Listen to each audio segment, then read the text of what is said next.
What do those names have in common? Women! Well, technically, two of them are. The rest of them, gods, demigods, you know. Let's stick with the word female.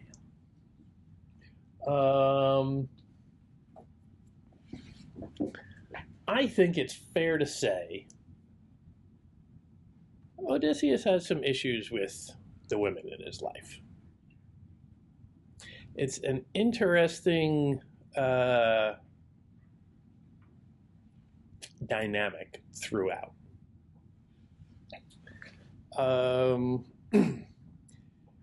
Each one of these characters features a meeting,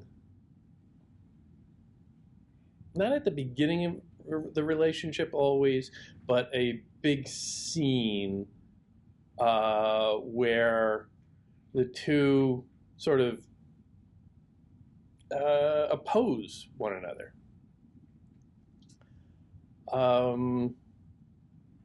The locations of these are also instructive, but let's just click through them a little bit here. Calypso. He's very suspicious of Calypso. When she first comes up to him and says, hey, you're free. You can go. I'll even help you leave. His first reaction is suspicion. He just, you know, you would think he's excited. Hey, I've been waiting for so long for this news. I'm happy. I'm going to express some joy. But now, a little too guarded, a little too suspicious. Why now? How do I know you're not going to help me build this ship? Let me get a few hundred yards offshore and then, I don't know, call on one of the other gods to kill me. And you get to watch from the shore. Is that really what you want? It's very suspicious. Again, he has trust issues, not uncommon with soldiers returning from war.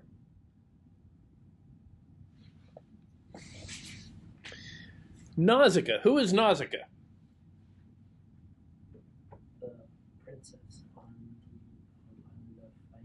The princess on the island of Phaeacia. Very good. She is a young girl. We are told of marriageable age, which for the time probably means 10 to 13, you know. We don't need to get into that. But she is sent down by Athena through a ruse to go wash some clothes, and she and her friends, while playing ball in a very girly way, stumble across this naked stranger in the bushes. And they have this little meeting, which is very oddly sexually charged. He comes out, we're told that, you know, he reveals himself. Quite literally, he's naked. And the gods are sort of, Athena's putting the little magic spell on him to make him look a little bit extra good, get rid of some of the love handles. You know, he's in middle age now, these things happen. And there's this weird dynamic between them. And it's not just me. Lots of scholars say this. It sounds a little pervy. It's like, hey, he's a middle-aged man. She's like a 10-year-old girl. But there's an element there where it's sort of a flirtation. We are told very explicitly at the beginning of her episode that she is of marriageable age. And her parents need to find her a suitable husband. And suddenly, out of the bushes, here's a guy who, just by the looks of him, is a king. And the looks of him when he's stark naked, too. So that's really got to count for something. But he is deceptive with her, too. And he's stringing her along to get what he wants out of her. And it's not that. It is safe passage home. Circe, we have talked about. Circe the witch. He is downright violent with her upon their first meeting. In book 10, after he has taken a special anti-drug, I think it's the moly, that will counteract her drugs.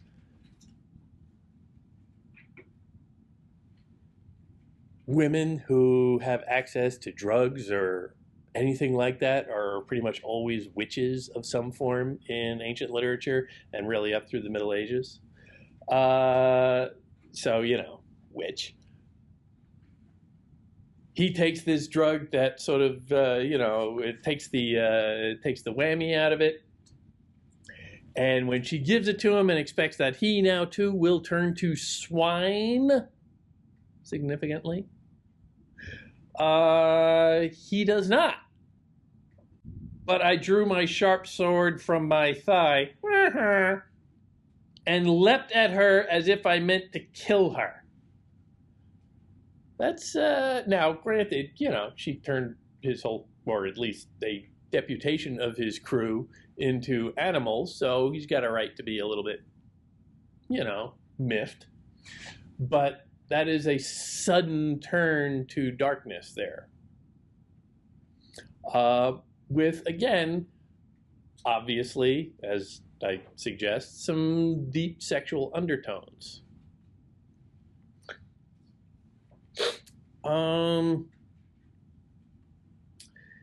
The meeting with Calypso happens right where we find him staring out at the horizon from where?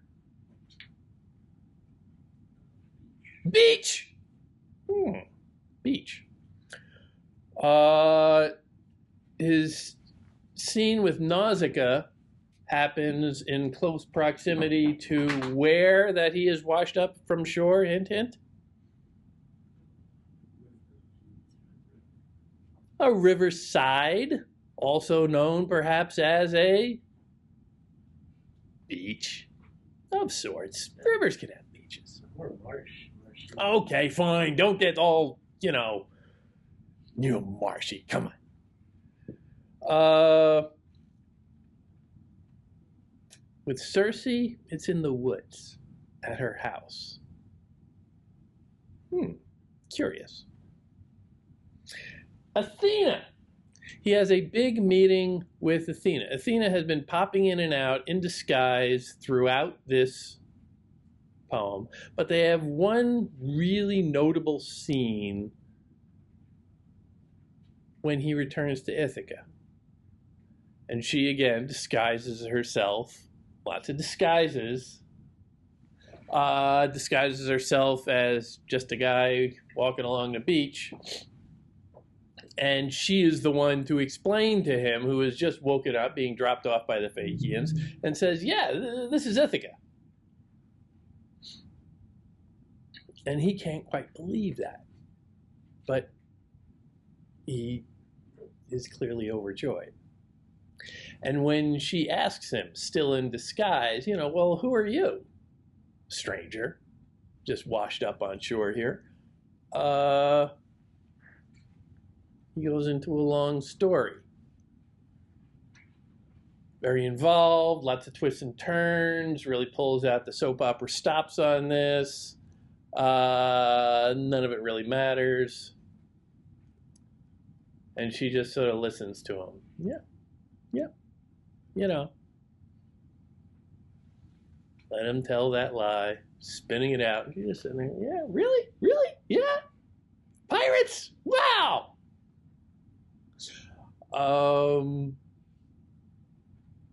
She knows all along that he's lying. She just sort of, lets him play a little bit.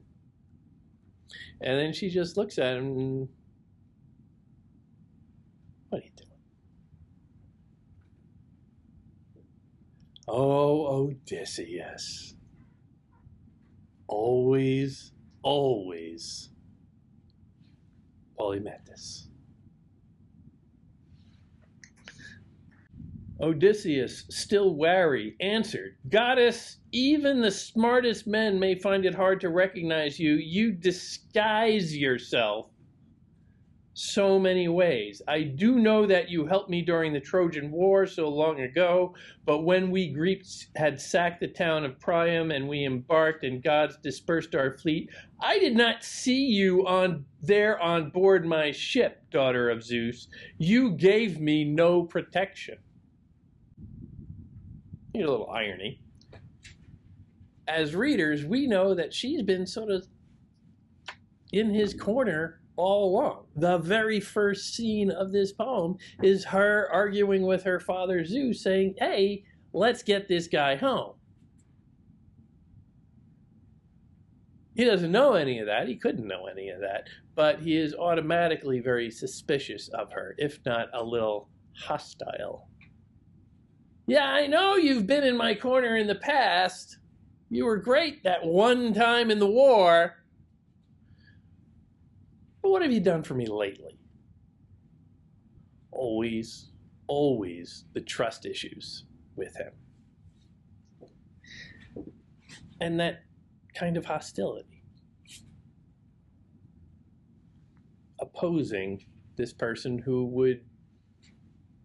we know is essentially an ally. And where are they meeting? On a beach. That's curious. A lot of meetings on beaches. Now, I know Mediterranean, Eastern Mediterranean, Greece in particular, it's kind of a beachy place. But it's just curious. Now, whenever something strikes you, you lean back from it a little. So, all right, what's that? What's going on? Why a beach? Why the repetition of that beachy locale? What is a beach? Literally. A fun place. What's that? A fun place. Yeah, okay. Why?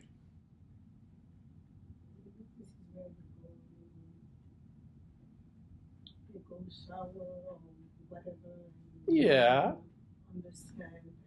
You can play, you can walk in the sand. Yes, you can play, you can walk in the sand, you can do all of that stuff, but you can do that pretty much anywhere. What's special about the beach? The beach gives you two choices, either to leave in the ocean or to stay. Yeah. It is the meeting of two opposites, land and water. It is, at heart, the crisis that Odysseus faces throughout. He is always, in one form or another, stuck on a beach trying to get home by crossing water. It is the meeting of two opposites, like the meeting of the opposing characters. It is folding all of this in. Circe was not on a beach. Circe was in her home. That's a curious little oddity. Is it the exception that proves the rule? I don't know what that means, but maybe. Well, let's just stick a pin in that idea and move on. Penelope! The wife. The goal.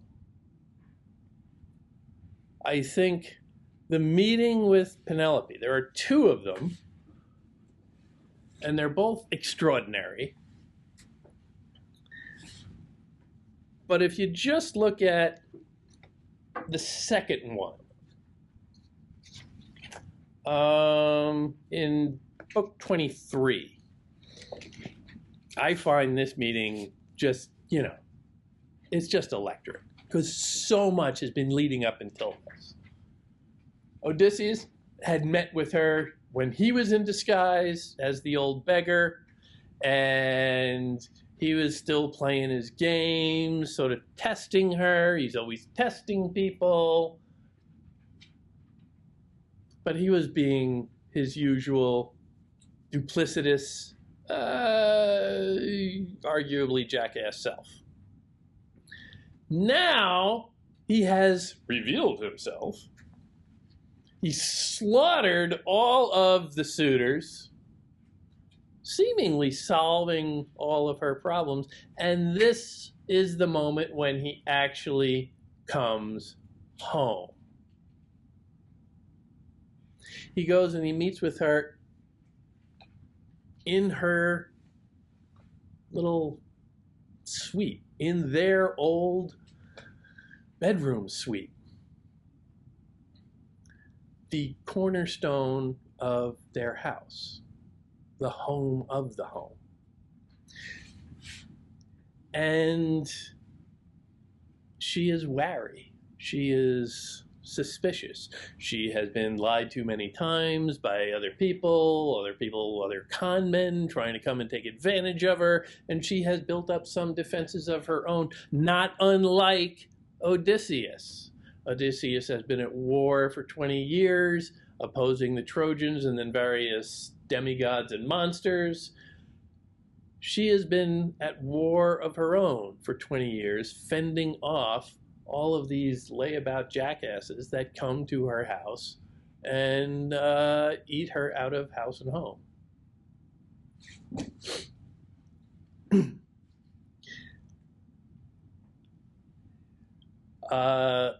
Telemachus, her son, who's kind of always a bit of a dick, especially to her. Think about how mean he has been to her at several key instances, shouting at her, belittling her in front of everybody.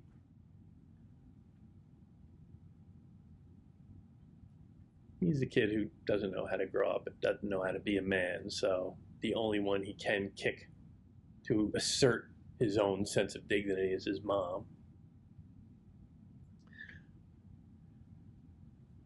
Of course, Telemachus comes and starts to dump on her. He's right there! We've been waiting for him! What are you doing, you crazy? He's home? Everything's good now? Get over yourself, Ma! He's a bit of a dick.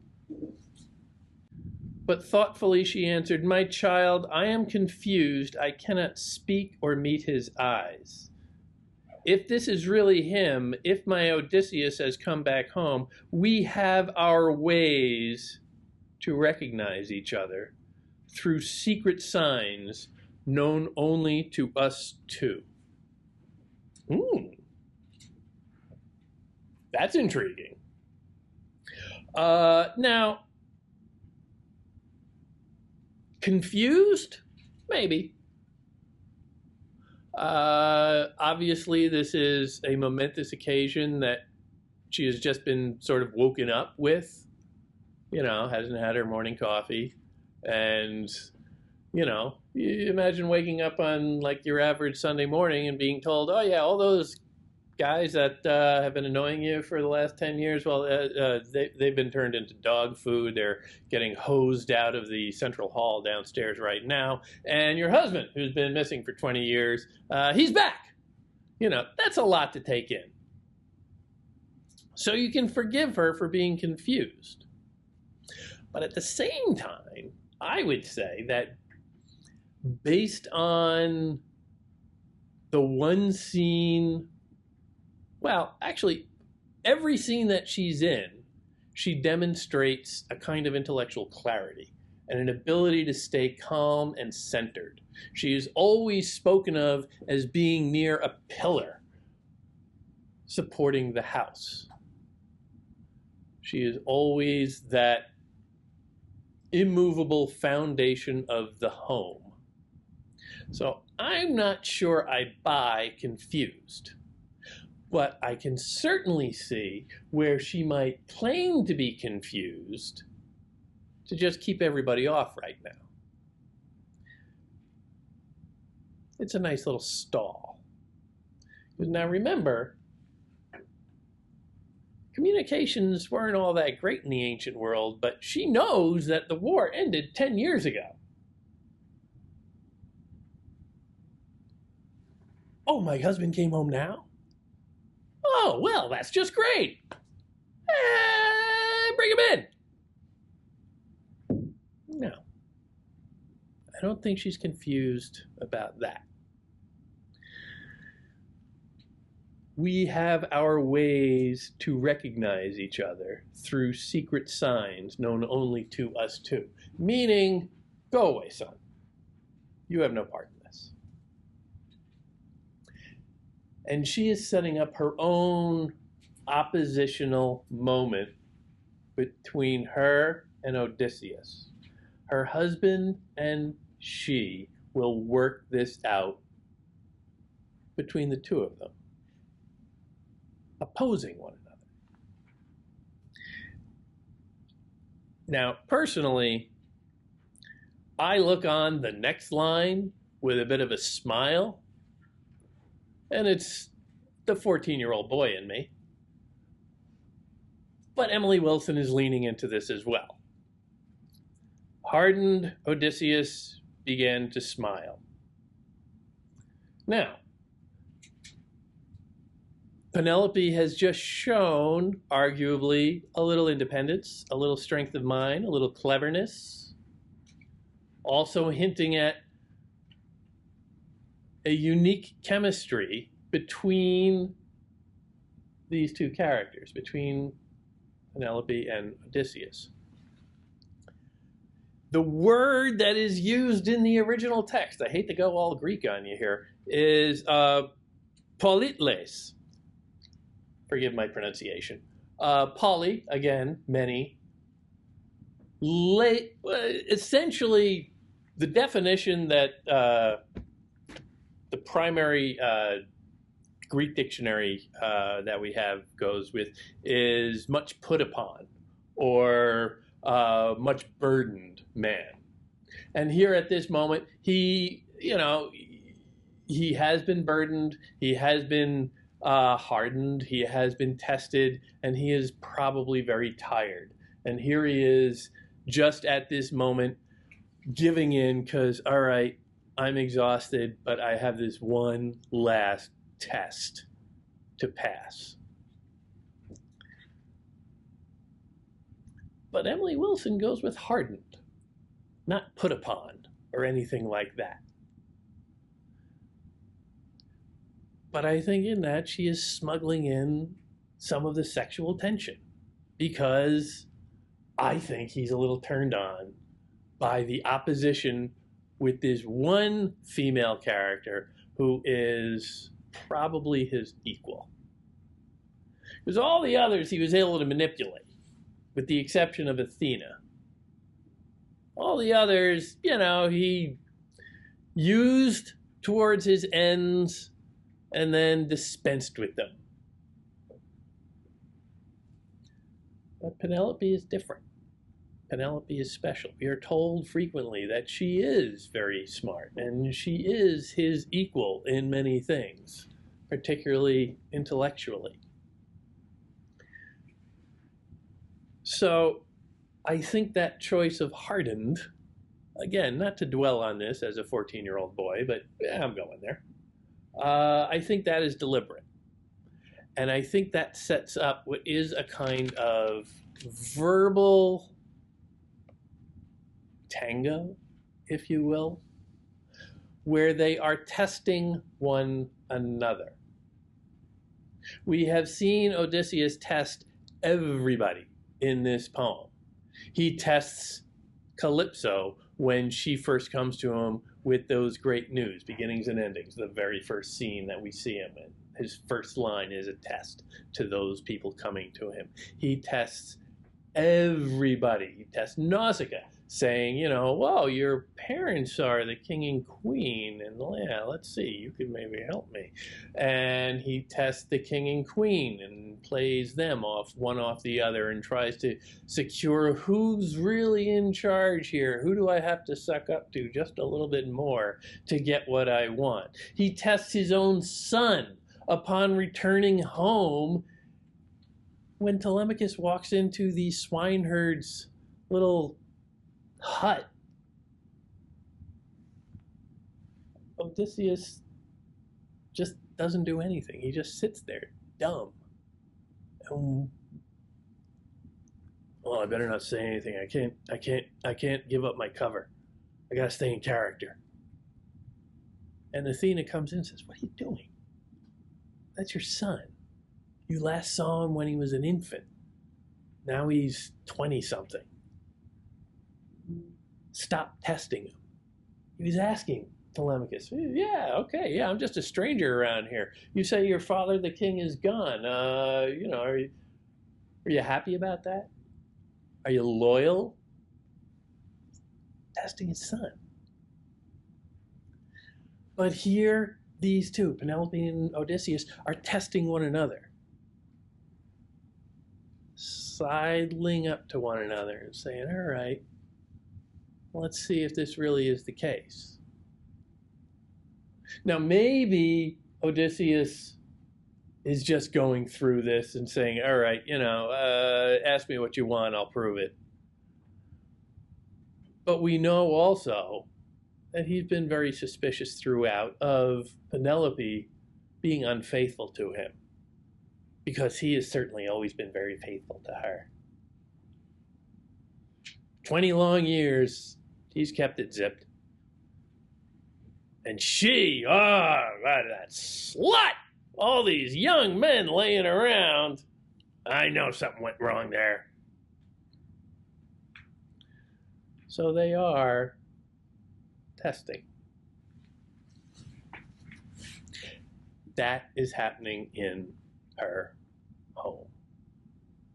So beach, beach, home, beach, home. Significantly, Calypso, beach, and they have sex. Nausicaa, beach, no sex. Circe, home, sex. Athena, beach, no sex. Athena is the virgin goddess. There's no possibility of sex. They meet in a similar mental space as Penelope and he. But there is that barrier between them. She is the virgin goddess, and that element of humanity is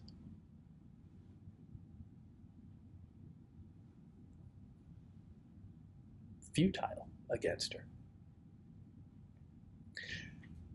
He can't be a god. Going back to the original choice, he doesn't even want to be a god, he says. He wants to be human, and being human means having a mature human sexual relationship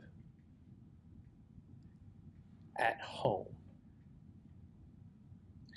Now, also between these figures, you can see a clear line between the negative treatment that he unloads on Calypso, Nausicaa, and Circe, hostile, ultimately leaving them, not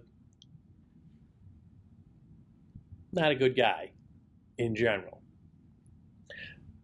That is all in the fantastical world that he inhabits after the war and before he returns home.